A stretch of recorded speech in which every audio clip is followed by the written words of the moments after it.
बिस्मिल्लाहिर्रहमानिर्रहीम। Dear students, अस्सलामु अलैकुम।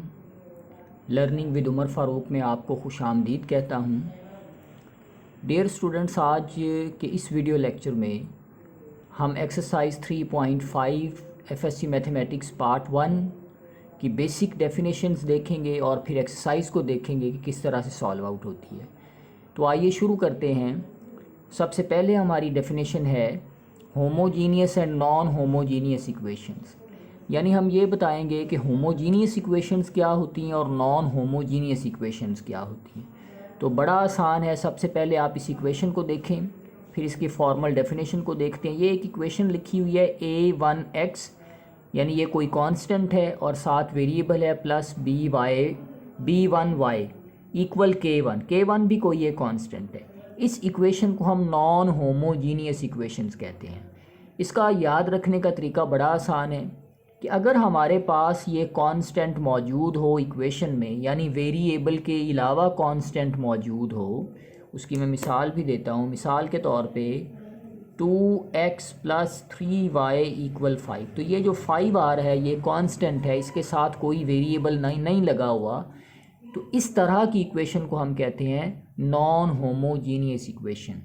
An equation of the form, यानी एक इस तरह की equation ax + by = k, a और b 0 नहीं होने चाहिए, is called non homogeneous equation in 2 variables. तो ये 2 वेरिएबल में भी हो सकती है, 3 वेरिएबल में भी हो सकती है, 4 वेरिएबल में भी हो सकती है। बस अगर तो सेपरेटली कांस्टेंट एग्जिस्ट करता हो किसी इक्वेशन में, तो उस इक्वेशन को हम कहते हैं नॉन होमोजीनियस इक्वेशंस। अगर हमारे पास एक से ज़्यादा नॉन होमोजीनियस इक्वेशंस हैं तो उसे हम कहते हैं system of non homogeneous equation. जिस तरह से ये 2 नॉन होमोजीनियस इक्वेशंस हैं, इसको हम कहेंगे is called system of non homogeneous equations in 2 variables x and y if constant terms k1 k2 are both 0। यानी अगर ये कांस्टेंट ना हो, एग्जिस्ट ही ना करे, सिर्फ वेरिएबल्स आएँ और कोएफिशिएंट्स आएँ, तो फिर उस इक्वेशन को हम कहते हैं होमोजीनियस इक्वेशन। किस तरह से a1x + by1 = अगर 0 हो जाता है तो सेपरेट इक्वेशन के अंदर कांस्टेंट एग्जिस्ट नहीं करता है, तो इस तरह की इक्वेशन को हम कहेंगे होमोजीनियस इक्वेशंस। आगे देखते हैं जी कंसिस्टेंट एंड इनकंसिस्टेंट सिस्टम क्या होता है, यानी कंसिस्टेंट सिस्टम से क्या मुराद है और इनकंसिस्टेंट सिस्टम से क्या मुराद है। याद रखें, जब भी हमारे पास सिस्टम ऑफ लीनियर इक्वेशंस आता है, वो वेदर होमोजीनियस हो या नॉन होमोजीनियस हो, एक्चुअली हम इंटरेस्ट रखते हैं उस इक्वेशन के सोल्यूशन को फाइंड आउट करने में। सोल्यूशन से क्या मुराद है, जिस तरह यहाँ देखें, इसमें हमें किस चीज़ में इंटरेस्ट होगा कि x और y की वैल्यूज़ को फाइंड आउट किया जाए। अब कंसिस्टेंट और इनकंसिस्टेंट बुनियादी तौर पर सोल्यूशन के ऊपर है कि वो किस तरह का सोल्यूशन आए तो हम उसे इनकंसिस्टेंट कहेंगे, और किस तरह का सोल्यूशन आए तो हम इसे कंसिस्टेंट कहेंगे। A system of linear equations is said to be consistent if the system has a unique solution. यानी कि लीनियर इक्वेशंस के सिस्टम को उस वक्त कंसिस्टेंट कहेंगे जब उसके अंदर जो वेरिएबल मौजूद होंगे उनके जो आंसर निकल के आएँ वो यूनिक हों। यूनिक से मुराद है कि फ़र्ज़ करें हम उनको हल करते हैं तो x का आंसर 2 निकल आता है, y का आंसर 3 निकल आता है, z का आंसर 4 निकल आता है, तो ये यूनिक सॉल्यूशंस हैं, यानी इनके अलावा कोई और सॉल्यूशन एग्जिस्ट नहीं करेगा। तो क्या बना, कंसिस्टेंट से मुराद एक ऐसी सिस्टम है इक्वेशंस का जिसको सॉल्व आउट करने के बाद जो वेरिएबल्स होते हैं उनके आंसर तो निकल आएँ, और वो किस तरह से निकलें, यूनिक हों या फिर इन्फिनिटली मैनी सॉल्यूशंस हो, यानी कि बहुत ज़्यादा भी उसके आंसर्स निकल सकते हैं। तो इन दोनों सूरतों के अंदर जो सिस्टम होगा, यानी सिस्टम ऑफ लीनियर इक्वेशंस होगा, उसे हम क्या कहेंगे कि वो कंसिस्टेंट है। इसके उलट अगर देखें, a system of linear equations is said to be inconsistent. Inconsistent उस वक्त कहेंगे जब सिस्टम का आंसर ना आए हमारे पास, यानी सिस्टम हमें कोई आंसर ही ना दे, तो उसको हम क्या कहेंगे कि वो इनकंसिस्टेंट सिस्टम है। दोबारा से देख लें, अगर तो लीनियर इक्वेशंस के सिस्टम का आंसर निकल आता है, यानी वेरिएबल्स का आंसर निकल आता है और वो यूनिक होता है या इन्फिनिटली मैनी सॉल्यूशंस आते हैं उसके, तो उसे हम कहेंगे, उस सिस्टम को हम क्या नाम देंगे, कंसिस्टेंट सिस्टम कहेंगे। अगर कोई आंसर ही नहीं आता सिस्टम का, सोल्यूशन ही नहीं पॉसिबल होता, तो उस सिस्टम को हम कहेंगे इनकंसिस्टेंट सिस्टम। अब एक्सरसाइज 3.5 को देखते हैं। पहला क्वेश्चन है हमारे पास, solve the following system by Cramer rule, कि क्रैमर का तरीका लगाते हुए इस सिस्टम ऑफ इक्वेशंस को हमने सॉल्व करना है। तो देखें कितनी इक्वेशंस हैं, 3 इक्वेशंस हैं और 3 ही इसके अंदर वेरिएबल्स हैं, तो ये सॉल्व आउट हो सकता है। अब देखें क्रैमर रूल, क्रैमर जो कि एक आदमी का नाम था, उसने लीनियर इक्वेशन को सॉल्व करने का एक मेथड बनाया था जिसको हम कहते हैं क्रैमर रूल कहते हैं।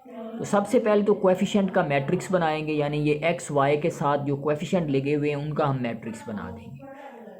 अब देखें सबसे पहले हम डिटर्मिनेंट लेंगे। अगर तो डिटर्मिनेंट 0 आ जाए तो उसको सोल्यूशन पॉसिबल नहीं होता, उसे आगे हम सॉल्व आउट नहीं कर सकते। तो सबसे पहले इसका डिटर्मिनेंट लेंगे। तो डिटर्मिनेंट लेने का वही तरीका है कि आप इसको रो से एक्सपेंड कर लें या कॉलम से एक्सपेंड कर लें। ये रो से एक्सपेंड मैंने किया है, 2 पहले आ जाएगा, 2 वाला रो भी ख़त्म, 2 वाला कॉलम भी ख़त्म। इसको इससे मल्टीप्लाई करेंगे तो 6 आ जाएगा, इसको इससे मल्टीप्लाई करेंगे तो -2 आएगा। तो डिटर्मिनेंट का फॉर्मूला भी जो होता है वो माइनस में होता है, लिहाजा प्लस हो जाएगा। फिर अगला जो नंबर है वो माइनस में चला जाएगा, ये वाली रो ख़त्म हो जाएगी, ये कॉलम ख़त्म हो जाएगा। इसको इससे मल्टीप्लाई करेंगे तो -9 आ जाएगा, इसको इससे मल्टीप्लाई करेंगे तो +10 आ जाएगा।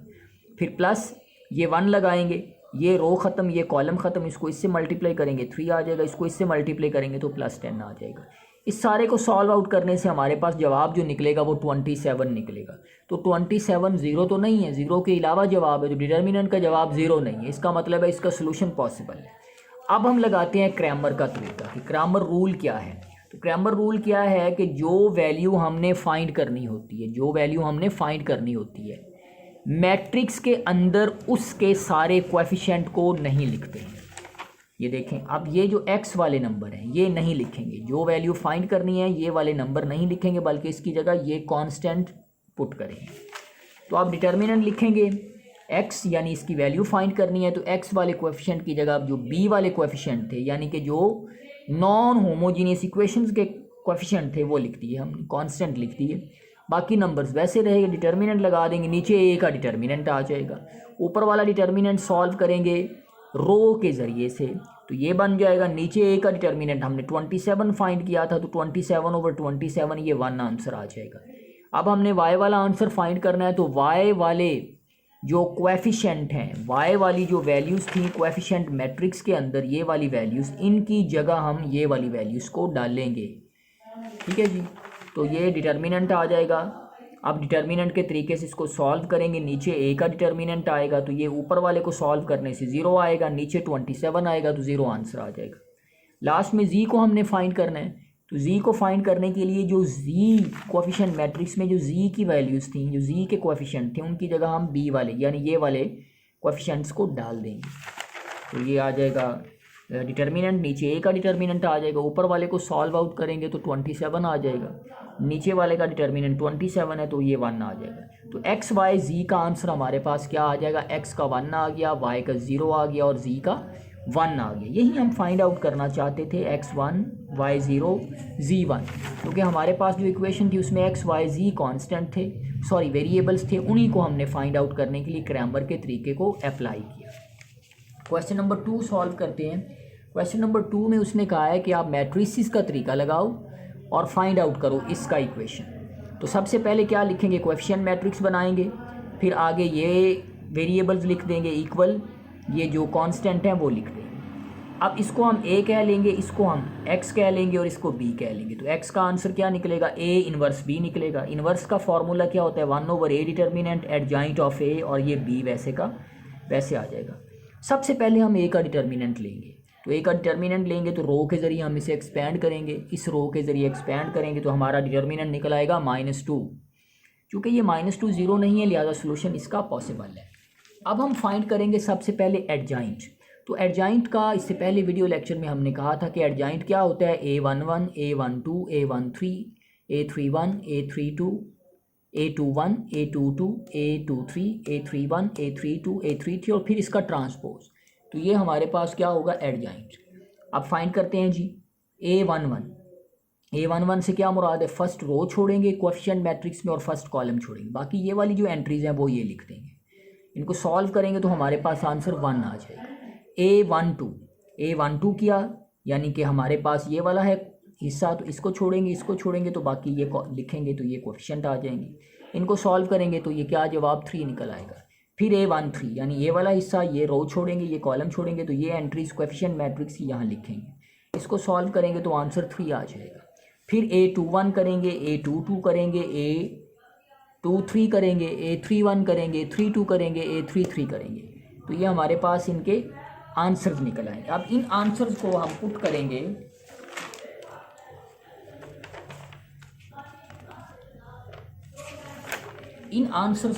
करेंगे इन्वर्स को फाइंड करने के लिए। सबसे पहले फार्मूला लिखेंगे इन्वर्स का, x 1/a determinant adjoint of a, फिर b है, ये आ जाएगा 1/-2, चूँकि हमारे पास डिटर्मिनेंट -2 था, एडजॉइंट की जगह ये वैल्यू स्टार डाल देंगे, a11 a12 a13 a21 a22 a23 a31 a32 a33 और ये b की जगह ऊपर ट्रांसपोज है। पहले ट्रांसपोज को अप्लाई करेंगे, ट्रांसपोज अप्लाई करेंगे तो ये रो कॉलम में चली जाएगी, ये रो कॉलम में चली जाएगी, ये रो कॉलम में चली जाएगी।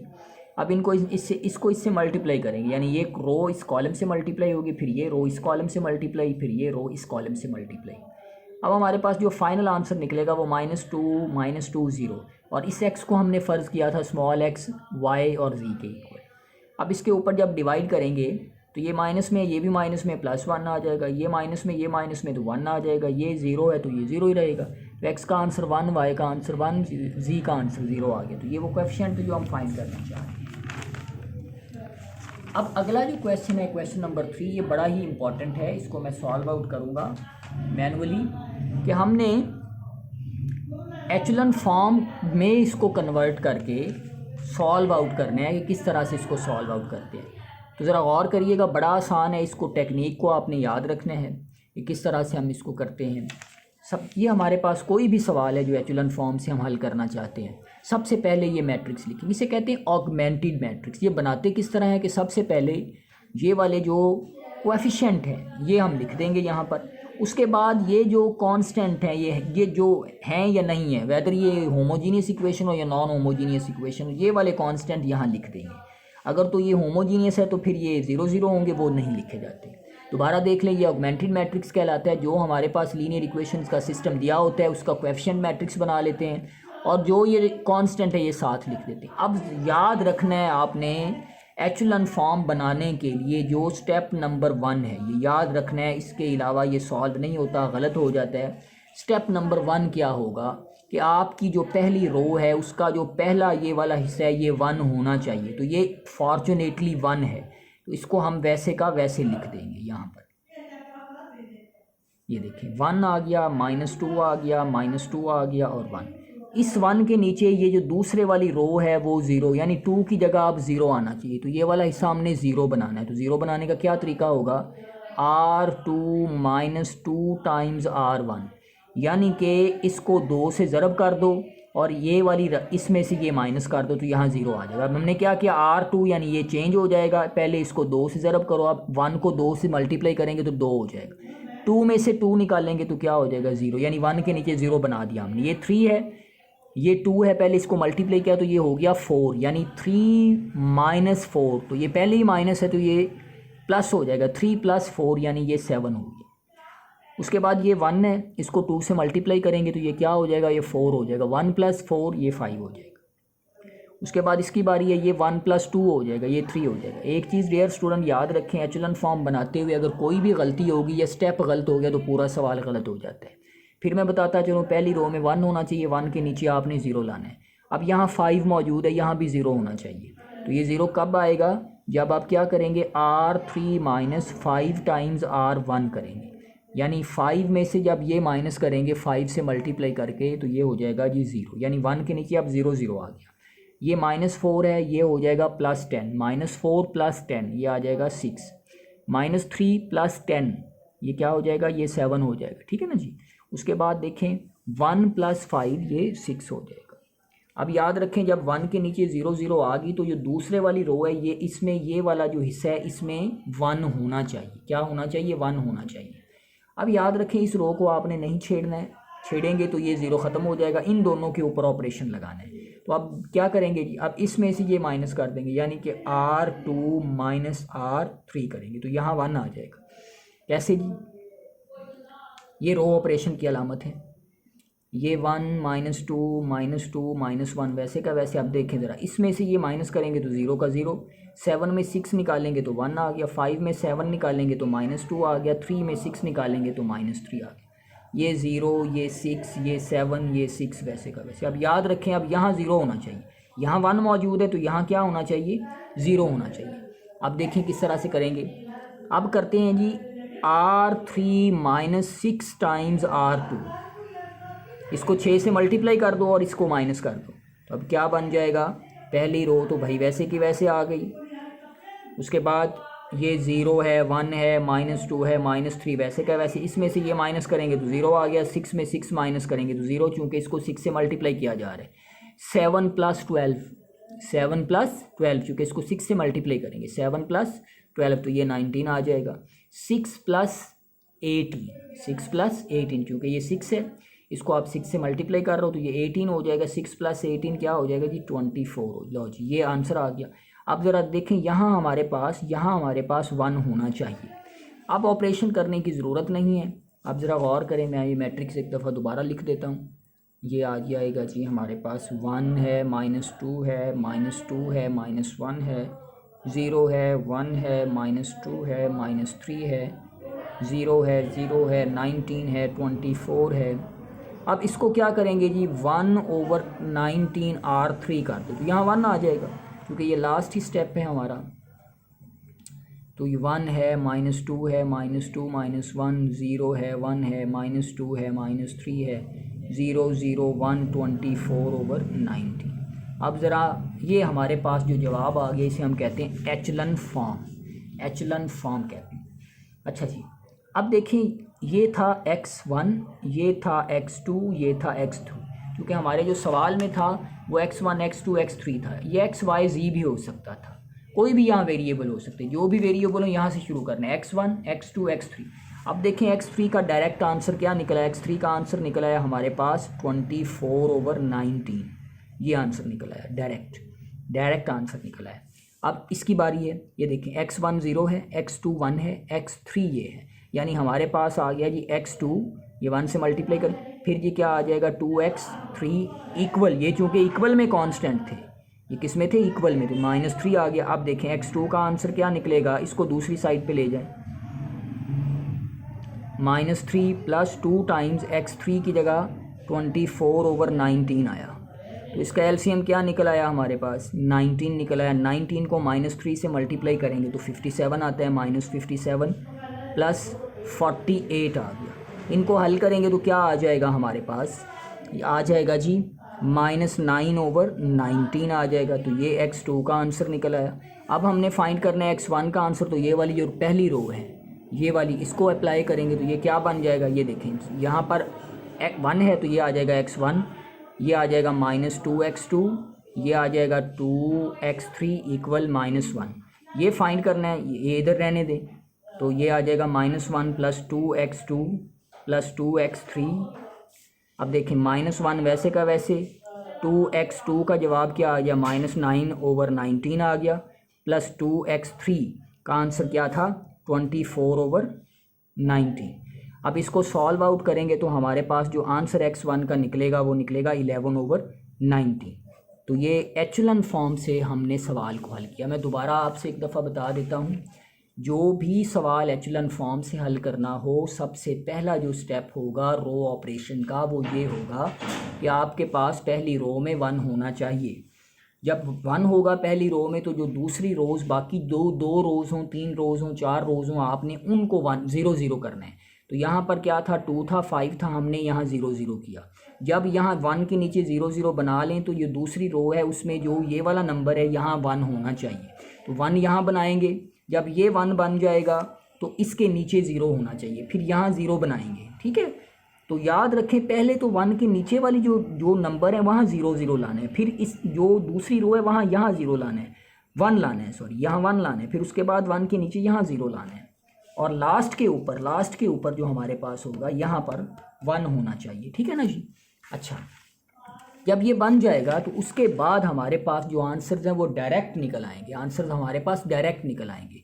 तो जो एचेलॉन फॉर्म है ये आंसर्स को डायरेक्ट निकालने के लिए इंट्रोड्यूस करवाया गया था। डियर स्टूडेंट्स, आज की इस वीडियो लेक्चर में हमने एक्सरसाइज 3.5 को सॉल्व आउट करने के लिए बुनियादी 2-3 डेफिनेशंस को देखा, जिसमें कंसिस्टेंट सिस्टम था, इनकंसिस्टेंट सिस्टम था। उसके बाद हमने एक्सरसाइज का क्वेश्चन नंबर 1, क्वेश्चन नंबर 2 और क्वेश्चन नंबर 3 को सॉल्व आउट किया, जिसमें हमने जो नया तरीका आज देखा है वो है एचेलॉन फॉर्म के, एचेलॉन फॉर्म के ज़रिए से किस तरह से सवाल को सॉल्व आउट करते हैं। अजीज़ तलबा, व्यूअर्स, आपके जहन में कोई भी क्वेश्चन हो तो आप कमेंट सेक्शन में मुझसे पूछ सकते हैं। वीडियो पसंद आए लाइक करें, दोस्तों में शेयर करें और चैनल पर नए हैं तो ज़रूर सब्सक्राइब करें। Thank you very much.